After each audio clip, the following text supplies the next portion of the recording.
supaya kemudian bisa dilaksanakan dengan cepat gitu ya. Lalu kemudian bisa dipakai untuk pemilu 2024 karena ini lebih menjaminkan wajah demokrasi yang kita inginkan. Tetapi kalau seperti saya bilang tadi ada tindakan atau ada upaya untuk kembali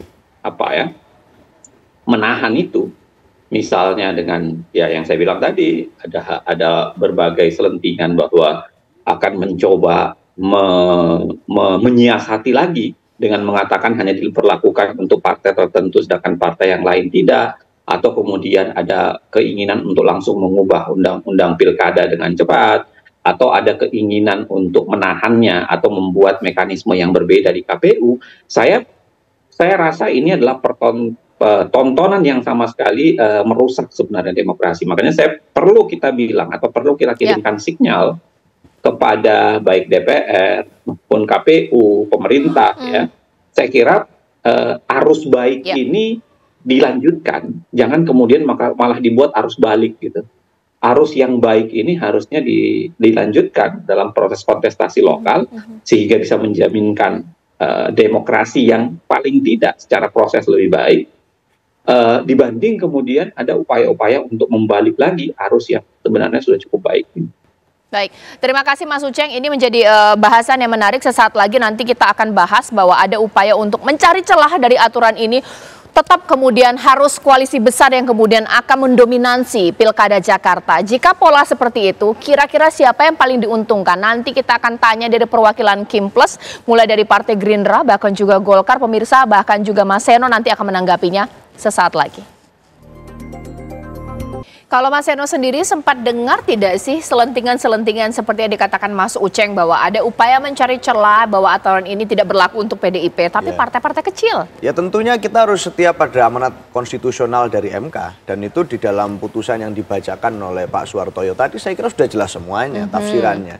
Sehingga sebenarnya bolanya sekarang apabila semua kita ingin menjaga demokrasi yang baik, yang harus dikawal adalah kapan PKPU segera keluar dari teman-teman Komisi Pemilihan Umum. Karena ini amanat konstitusional loh. Dan kita bicara bahwa kita sebagai partai politik, kami menghargai MK dengan keputusannya yang final and binding, nggak bisa dikompromi dengan menyikapi hasil Pilpres yang lalu misalnya. Maka hari ini saat kita bicara tentang putusan MK, lembaga negara yang lain sebaiknya juga menyikapi dengan kegercepan yang sama, gerak cepat yang sama. Karena ini sangat dekat dengan batas akhir pendaftaran pilkada. Tapi menurut Mas Seno ada tidak sih pihak-pihak yang tidak menginginkan putusan ini diberlakukan tetap dengan format yang awal bahwa harus berkoalisi lebih dari 20%, 25%, ini seperti apa? Tidak 7,5%? Ya bisa jadi ada ya, karena memang sudah ada status quo yang nyaman, ada situasi comfort zone yang itu susah untuk ditinggalkan dengan digoyang begitu saja. Tetapi mungkin saja ada gitu. Tetapi kami tidak mau berandai-andai. Hari ini yang muncul adalah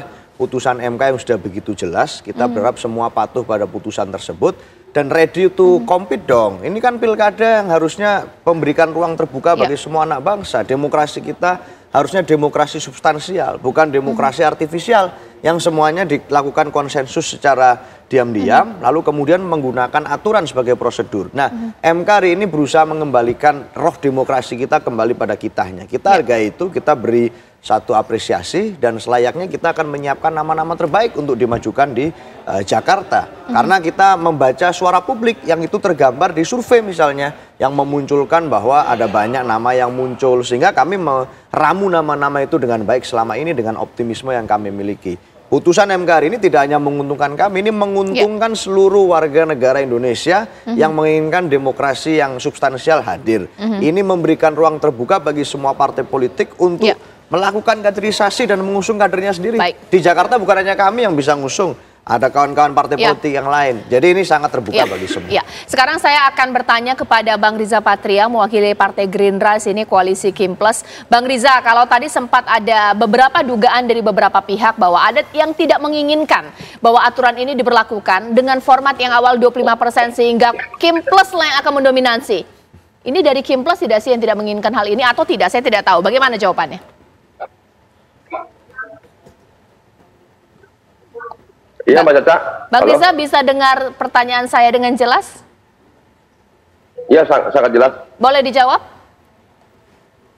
Ya, jadi Pak Caca, sekali lagi kami Partai Gerindra maupun partai tergabung dalam Kimples, semua partai selalu ingin menghadirkan kader terbaik yang tampil dalam kontestasi Pilpres maupun Pilkada.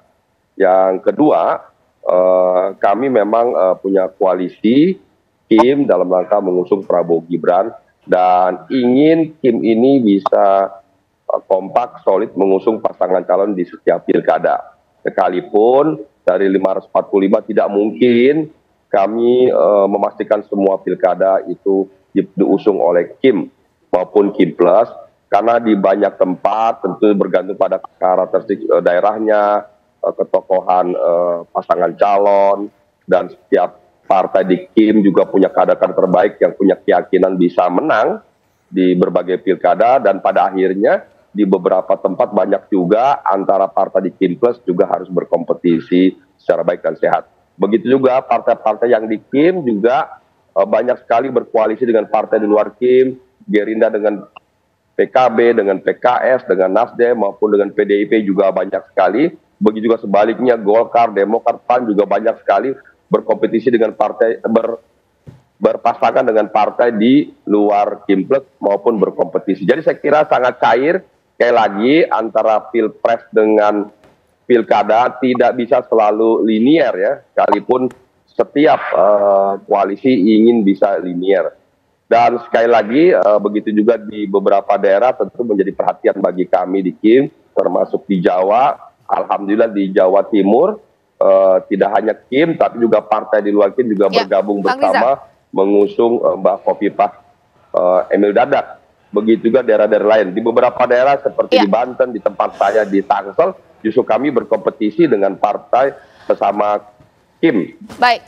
Jadi sekali lagi begitu juga di Jakarta, sekalipun kami sudah kompak, solid, dan bertambah juga dukungan dari Kim, kami siap juga berkompetisi dengan partai manapun. Baik, Bang Riza, berarti Kim Plus membantah bahwa ada upaya untuk menggagalkan bahwa aturan ini hanya berlaku untuk partai kecil supaya Kim Plus tetap yang akan mendominasi untuk pilkada. Membantah hal ini? Ya tentu ya, Partai Gerindra tidak pernah menggagalkan siapapun, semua punya hak yang sama. Perlu dicatat ketika penyusunan undang-undang pemilu maupun pilkada, Partai Gerindra berada di garda terdepan waktu itu memperjuangkan parlemen threshold 0% maupun presiden ya 0%. Sekali lagi silakan dicek data sejarah membuktikan. Dan waktu itu akhirnya partai-partai di luar Gerindra yang besar jumlahnya memutuskan presiden threshold 20%. Begitu juga pilkada 20%. Ya karena kami kalah di parlemen, kami patuh dan taat. Hingga hari ini Partai Gerindra selalu patuh dan taat pada peraturan perundang-undangan terkait pilpres maupun pilkada maupun pileg. Dan pada hari ini pilkada diputuskan 20%, kami patuh dan taat. Dan hari ini putusan MK merubah syarat bagi pilkada. Kami juga selalu patuh dan taat pada peraturan perundang-undangan. Dan karena institusi yang ditunjuk oleh undang-undang adalah KPU dan Bawaslu, kami menunggu keputusan dari KPU Bawaslu terkait pilkada. Apapun keputusan KPU Bawaslu terkait pilkada, kami akan patuh dan taat.